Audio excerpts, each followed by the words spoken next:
This is my small group speech.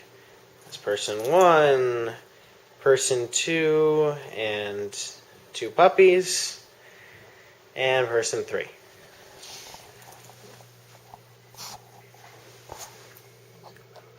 What? I'm sorry. Zoom out. Mm-hmm.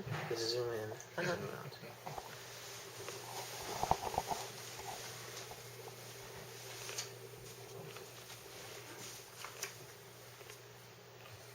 You ready? Mm-hmm. Okay. Global virtual teams, or GVTs as some people call them, are teams where people work over the phone or email or some form of electronic communication to get work done. GVTs are really good in theory, but unfortunately in practice they're extremely inefficient unless certain steps are taken to mitigate those inefficiencies. Luckily, Muriel Scott has outlined the proper steps to take to mitigate those issues in an article she wrote about her recent study that she did on how to increase the efficiency of GVTs. There are several problems with GVTs. First of all, there's the large distances between the people in the group. And according to studies, trust is created by when people work together closely in the same building, in the same environment. Unfortunately, with GVTs, people could work half a world away. So you don't get that real personal interaction, which makes it much more difficult for the trust that the team needs to function to develop. Another really big issue is the time zone differences. Like I said, your teammate could be half a world away.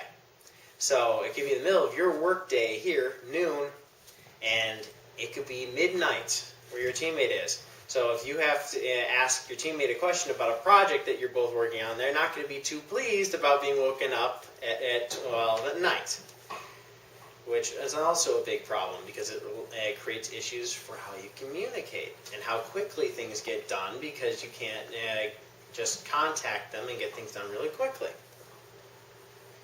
And finally, the third area, and probably the worst problem with GVTs, are the cultural barriers. Let's say you're from the United States and you're working with someone from China, so they may speak Mandarin, they may speak Cantonese, but their first language is not going to be English. As a result of that, there's going to be some miscommunication. Because English isn't their first language, and Mandarin or Cantonese isn't your first language. And those misunderstandings create inefficiencies and can even create conflict. Thankfully, Muriel Scott outlines these solutions to these problems in her article. She suggests using the software development process called Scrum in GVTs. Scrum is divided into 4-week segments, where before the 4-week segment, you plan out what you're going to accomplish in those 4 weeks.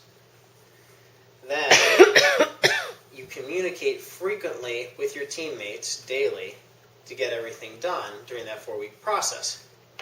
And this creates a lot of trust because you're communicating so frequently, unlike the traditional GVT approach,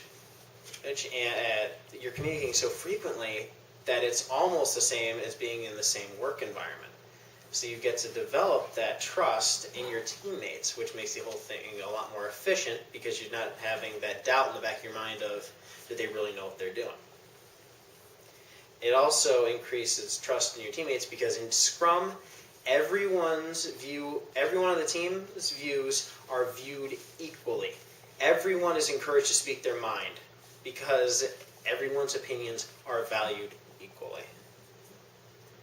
In addition, you're also assigned individual tasks in Scrum to accomplish during that 4-week period, which helps to mitigate the time zone difference because the individual tasks are yours and yours alone. You'd have to call somebody on the other side of the world to accomplish that task.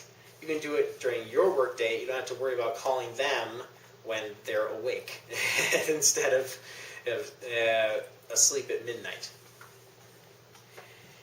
Also, there's a universal set of rules for all members of the team, which is extremely important because that helps to mitigate the cultural barriers. Because it doesn't matter what culture you're from, doesn't matter the rules of your culture, this is the set of rules that we operate under, period. And that mitigates the cultural barriers to a degree, because then everyone is on the same page of what is expected of you. Not being influenced by the culture, being influenced by the group and the opinions of the people in the group of what is acceptable.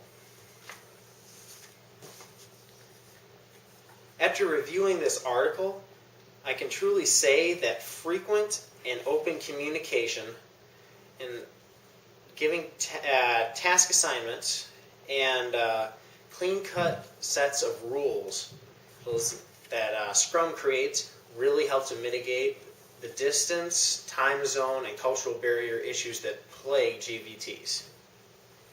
With issues like these mitigated, it's clear why Muriel Scott was so confident in the results of her study.